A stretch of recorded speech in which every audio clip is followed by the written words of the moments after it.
اس سے بھی مشکلات کا سامنا کرنا پڑ رہا ہے، جس میں خاص کر بجلی کی بہت ہی دقت ہے. سردی میں لوگ ٹھٹر رہے ہیں اور اس بار سردی بھی کچھ زیادہ ہو رہی ہے. اس کے علاوہ ریشن جو B P L cards cancel کیے گئے ہیں کوئی 1.5 لاکھ لوگوں کے، اس وجہ سے بھی لوگوں کو بہت دقت ہے.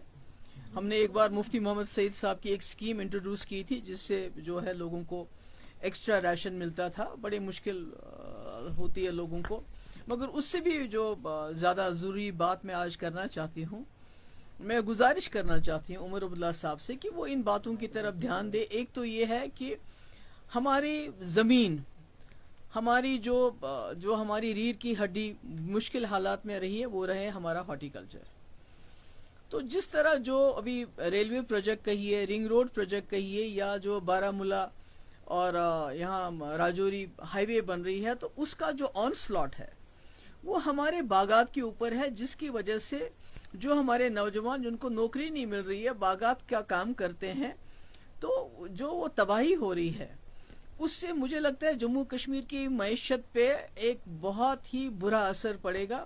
اور خدا نہ خواستہ ہمارے حالات جو ہماری باقی ریاستیں ہیں جہاں سے لوگ یہاں مزدوری کرنے کے لیے آتے ہیں، تو مجھے لگتا ہے ہم اس سے بدتر ہو جائیں گے. تو میں چاہتی ہوں عمر صاحب اس کی طرف خاص دھیان دے کہ جو ہمارے ہارٹی کلچر کی زمینیں دن بدن بڑے بڑے پروجیکٹس کے انڈر جاری ہے اس کا وہ معاملہ حل کریں. اور دوسرا، یہ جو 30 سیٹلائٹ ٹاؤن شپس بن رہے ہیں، بستیاں بن رہی ہیں، اور اس کے لیے 1,20,000 کنال زمین کی ضرورت ہے، تو ہمیں بتائیں کہ یہ سیٹلائٹ ٹاؤنز یا بستیاں کن لوگوں کے لیے بن رہی ہیں، یہاں کس کو بسانا ہے؟ کیونکہ ہمیں اس کے بارے میں بڑا لوگوں میں تحفظ ہے کہ یہ کیا ہو رہا ہے، کون لوگ ہیں جن کو یہاں بسایا جاتا ہے. کیونکہ جو آج ہم پوری دنیا میں دیکھ رہے ہیں، پوری دنیا میں جہاں لوگ جو ہیں کمزور نظر آتے ہیں تو ان کو دبایا جاتا ہے، ان سے ان کی زمین ہڑپ کی جاتی ہے.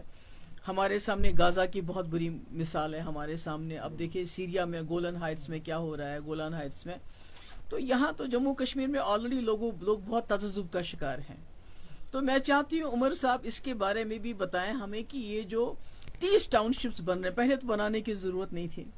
ایگریکلچر لینڈ آپ لے رہے ہیں، یہ کس کے لیے بن رہے ہیں؟ تیسری جو سب سے بڑی اہم بات ہے، جو جی ایس ٹی ہمارے ہینڈی کرافٹس، ہمارے شالوں کے اوپر بڑھانے کا فیصلہ ہوا ہے 28%. دیکھیے جو کشمیری شال ہے یہ صرف ہمارے لیے آمدنی کا ذریعہ نہیں بلکہ جموں کشمیر کی ایک پہچان ہے.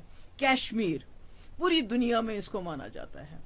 تو آپ کو یاد ہوگا جب پہلے بی جے پی کی سرکار تھی، عمر صاحب تب منسٹر تھے اور مینکا گاندھی جی اس وقت بھی وزیر تھی، تو ان کے کہنے پہ عمر صاحب نے شاہتوت پہ یہاں بین لگایا.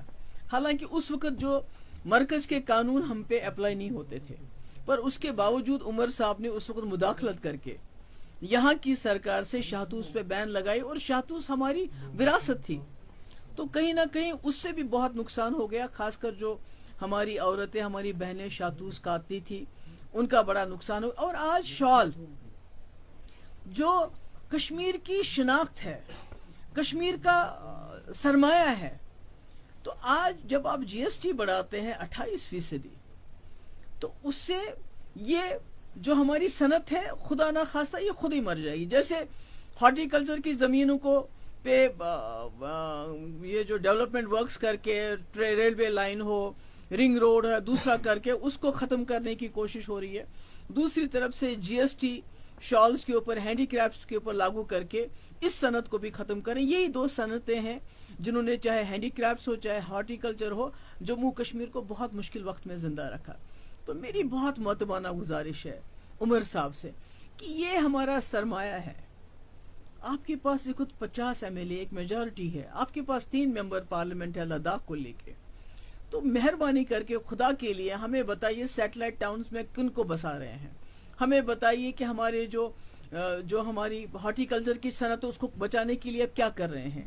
یہ جو جی ایس ٹی 28% کی بات ہو رہی ہے، اس صنعت کو شاہتوت تو ختم کر دیا، اس صنعت کو بچانے کے لیے آپ کیا کر رہے ہیں ہمیں بتا دیں، تاکہ جموں کشمیر کے لوگ جو اس کو بہت ہی تذبذب کا شکار ہو گئے ہیں.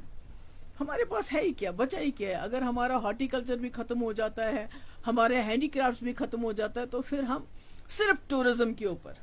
اور شاید کہیں نہ کہیں مرکزی سرکار چاہتی ہے کہ جموں کشمیر کے لوگوں کی جو اپنی ان کے ہاتھ میں جو ہے، چاہے وہ ہارٹی کلچر ہے، چاہے ہمارے ہاتھ میں جو ہینڈی کرافٹس ہے، اس کو ختم کر کے جموں کشمیر کے لوگوں کو صرف ٹورزم پہ نربھر کریں، اس پہ ڈیپینڈنٹ کریں، تاکہ جب وہ چاہے ٹورسٹ بھیجے، جب وہ چاہے، تاکہ خدا نہ خواستہ جو جموں کشمیر، جو ہمارے باقی سٹیٹس کے مقابلے میں اللہ تعالیٰ نے ہمیں رزق، ہمیں زمین، ہمیں سر پہ چھت دی ہے، کہیں خدا نہ خواستہ ہم بھی اللہ تعالیٰ نہ کرے بھکھاری نہ بن جائے. تو مجھے امید ہے کہ عمر صاحب اس کی طرف خاص توجہ دیں گے اور ان سارے جو لوگوں کے دل میں خدشات ہیں ان کو دور کریں گے. Thank you.